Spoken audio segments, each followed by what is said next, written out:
안녕하세요. 오늘은 9월 28일 화요일 아침입니다. 오늘도 하나님 말씀으로 하루를 시작하겠습니다. 오늘 말씀은 출애굽기 22장 1절에서 15절까지 말씀입니다. 제가 읽겠습니다. 사람이 소나 양을 도둑질하여 잡거나 팔면 그는 소 한 마리에 소 5마리로 갚고 양 한 마리에 양 4마리로 갚을지니라. 도둑이 뚫고 들어오는 것을 보고 그를 쳐 죽이면 피 흘린 죄가 없으나 해 돋은 후에는 피 흘린 죄가 있으리라.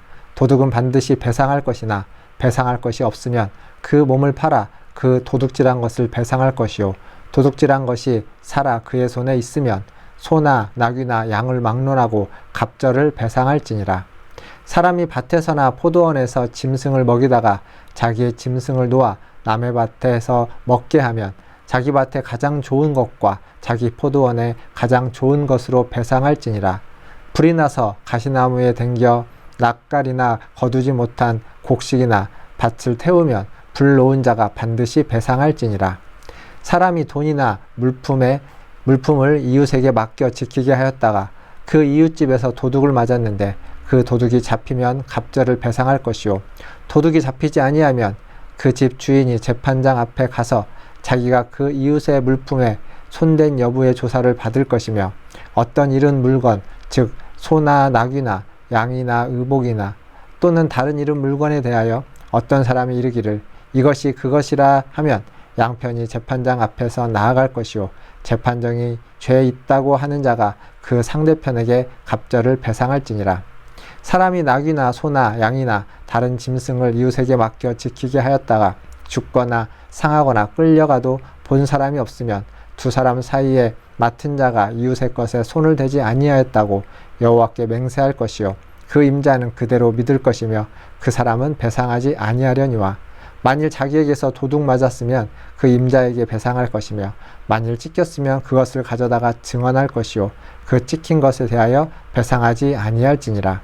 만일 이웃에게 빌려온 것이 그 임자가 함께 있지 아니할 때에 상하거나 죽으면 반드시 배상하려니와 그 임자가 그것과 함께 있었으면 배상하지 아니할지니라. 만일 새 낸 것이면 새로 족하니라. 아멘. 어제까지 본 출애굽기 21장의 내용은 십계명 이후에 구체적으로 주어지는 율법의 말씀입니다. 그 계명을 보면 사람에 대한 계명이 가장 먼저 나옵니다. 종에 대한 계명, 자유자에 대한 계명, 그리고 가축, 어떤 동물에 대한 계명들이 또 이어져서 나오죠. 거기에서 중요한 하나의 신학적인 표현이 등장하는데 동해복수법이라는 표현입니다. 이건 뭐냐면 한 대를 맞았으면 한 대를 때리라는 겁니다. 내가 피해를 100을 받았으면 그 사람에게 갚아줄 때 혹은 배상을 요구할 때 100만을 갚아주고 100을 요구할 수 있다는 겁니다. 그것보다 더해서 더 과하게 복수를 하거나 과하게 요구를 하거나 해서는 안 된다는 거죠. 그렇게 함으로써 사람들 사이에 감정적으로 무슨 일을 처리하는 걸 막게 되는 겁니다. 그리고 이제 이어지는 오늘 22장에 가보면 그들의 삶에서 가장 중요한 주제들을 가지고 하나님의 말씀, 하나님의 뜻을 지금 이야기해주고 있습니다. 좀 말씀을 같이 보면 1절부터 나오는 얘기가 소나 양을 누가 도둑질을 했는데 그것을 잡았거나 팔았다. 그 얘기는 뭐냐면 어느 집에 소를 도둑질 해게 와서 잡아가지고 죽여서 그걸 이제 고기로 먹어버리거나 팔아버린 거죠. 그리고 그 소 자체를 어디 멀리 팔아버린 겁니다. 그러면 주인에게 다시 돌아올 수가 없죠. 그랬을 경우 주인이 도둑은 잡았지만 자기의 소나 양을 돌려받지 못할 경우 그때 소는 5배로 갚고 양은 4배로 갚아라, 배상하라 라고 이야기하고 있습니다. 반면 오늘 말씀 4절에 가보면 이 도둑질을 했는데 도둑질한 그 소나 양이 살아있으면 그것을 이제 찾는 겁니다. 그러면 몇 배를 갚냐고 되어 있냐면 2배로 배상하라 라고 이야기하고 있습니다. 2배.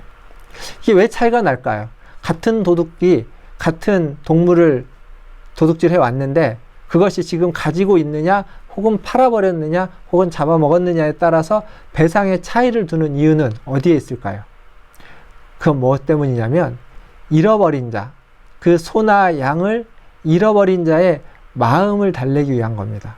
한번 생각해 보십시오. 집에서 기르는 강아지, 고양이든 강아지든 어떤 애완동물이 있는데 그 애완동물을 잃어버렸습니다. 잃어버렸는데 누가 가지고 도둑질해 갔습니다. 그 도둑을 잡는 것도 중요하지만 그 도둑을 잡는 것보다 더 중요한 건 그 동물이 다시 돌아오는 겁니다. 그 동물을 찾아서 다시 데리고 오는 것. 근데 찾을 수가 없다면 도둑을 잡아도 그 마음은 여전히 상하고 여전히 보상되지 않고 여전히 허전할 겁니다. 그것을 뭐 다른 걸로 채울 수는 없지만 지금 성경은 뭐라고 했냐면 그만큼의 다른 동물로, 아니 그만큼이 아니라 그거의 4배, 5배로 그것들을 줌으로써 조금이나마 잃어버린 자를 위로하기 위한 그러한 규례의 말씀입니다. 이것은 5절부터 이 6절 밭의 소출의 이야기에서도 그대로 적용됩니다. 보면 밭이나 포도원에서 자기 동물을 가지고 가서 이렇게 먹이다가 그걸 놓아줍니다. 뭐 놓쳤는지 일부러 놓아줬는지는 모르지만 그걸 통해서 다른 사람의 밭에 농작물을 이렇게 훼손하게 됐을 때 그럼 어떻게 해야 되느냐? 자기 밭에 가장 좋은 포도원과 또 가장 좋은 밭의 소출로 배상을 해야 된다라고 이야기하고 있습니다. 그냥 대충 그 양만 맞춰서 배상하는 것이 아니라 성경은 분명히 가장 좋은 소출과 가장 좋은 포도원의 열매로 배상하라 라고 하면서 그것을 그냥 한순간에 물거품으로 그 애지중지하게 키웠던 그 과수원의 그 과일들을 그냥 물거품으로 되는 그의 마음을 위로하기 위한 하나님의 율법의 내용이라고 우리는 볼 수 있습니다. 그것이 바로 진실된 사과이고 그 주인의 마음을, 잃어버린 자의 마음을, 손해본 자의 마음을 고려하는 그의 마음을 받아주는 것이 되는 거죠. 사랑하는 성도 여러분, 우리는 그 어떤 사실 배상도 중요하고 다 중요합니다만 그 모든 것은 무엇 때문에 하는 거냐면 원상태로 돌려놓는 것도 있지만 사람의 마음을 위로하기 위한 겁니다. 잃어버린 자, 피해를 당한 자, 그들의 마음을 먼저 달래고 위로하는 것이 필요하죠.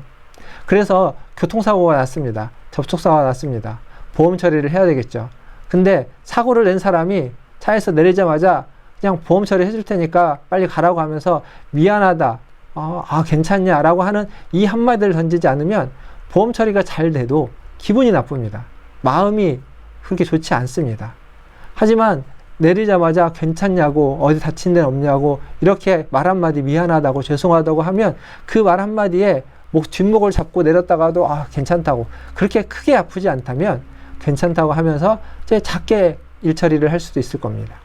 중요한 건 사람의 마음을 헤아리는 겁니다.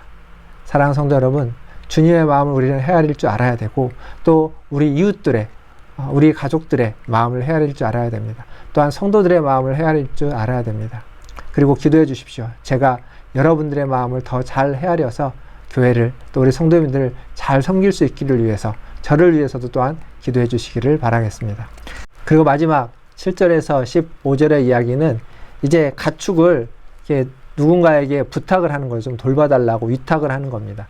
위탁을 했는데 그때 어떤 상황, 도둑이 그것을 가져간다든지 혹은 다른 동물에게 해함을 입는다든지 혹은 어디로 집을 나가버린다든지 이런 경우에서 어떤 경우는 그의 상응하는 보상을 주인에게 해야 되고 어떤 경우에는 그 위탁받은 자가 아무런 잘못이 없다, 면제해준다 라는 그러한 내용들로 되어 있습니다.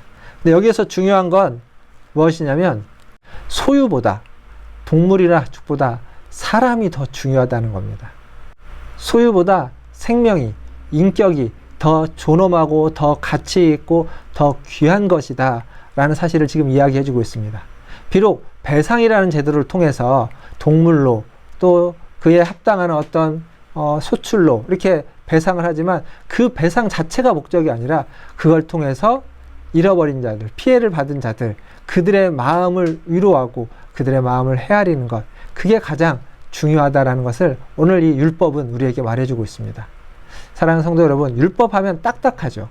율법하면 굉장히 엄격하고 굉장히 우리가 범접하기 어려운 것이라고 생각하지만 사실은 율법 안에는 우리의 마음, 사람의 마음을 헤아리시는 하나님의 놀라운 자비와 긍휼이 담겨져 있다는 것, 우리가 오늘 이 말씀을 보면서 꼭 기억하시기를 바라겠습니다. 다 함께 기도하겠습니다.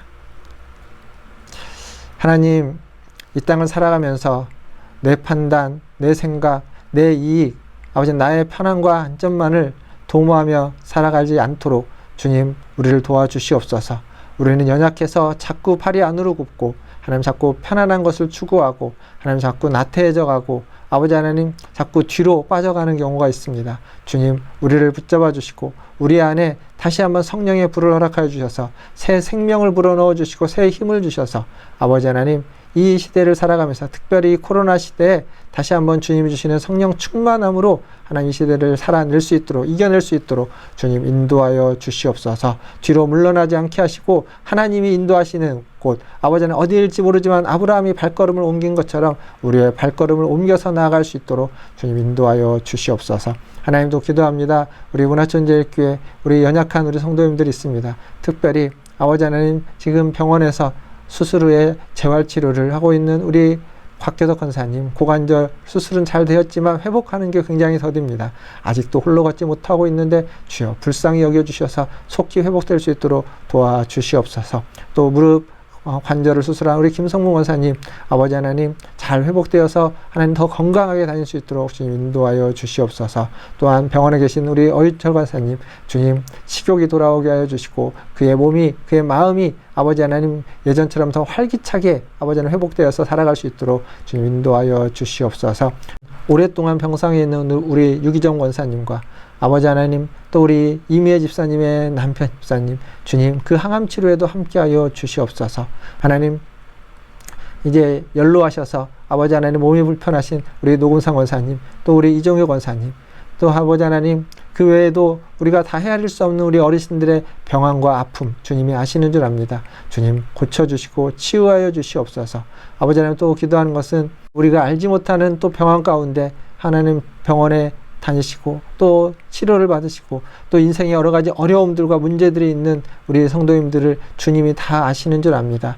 미처 제가 하나님 다 고백하지 못하고 다 부르지 못하였지만 하나님 성령께서 그들을 아시오니 하나님 앞에 기도하여 주시고 하나님 그 기도로 말미암아 아버지 하나님 그 연약한 자들을 돌보시고 연약한 자들을 회복시켜 주시고 다시 한번 주님의 두 손으로 그들을 끌어안으시고 강하게 붙잡아 주시옵소서. 모든 것을 주님의 손에 의탁합니다. 하나님 이제 9월도 얼마 남지 않았습니다. 한 해가 아버지 하나님 4분의 3이 지나가는 이 시점에 아버지 하나님 또 남은 3개월 남은 한 분기를 잘 준비하여서 주의 뜻대로 살아가는 우리 성도들과 우리 문화촌 제일교회가 되게 하여 주시옵소서. 모든 것을 주님의 손에 의탁하며 우리 구주 예수님의 이름으로 기도하옵나이다. 아멘. 네, 사랑합니다. 축복합니다. 또 내일 아침에 뵙겠습니다. 샬롬.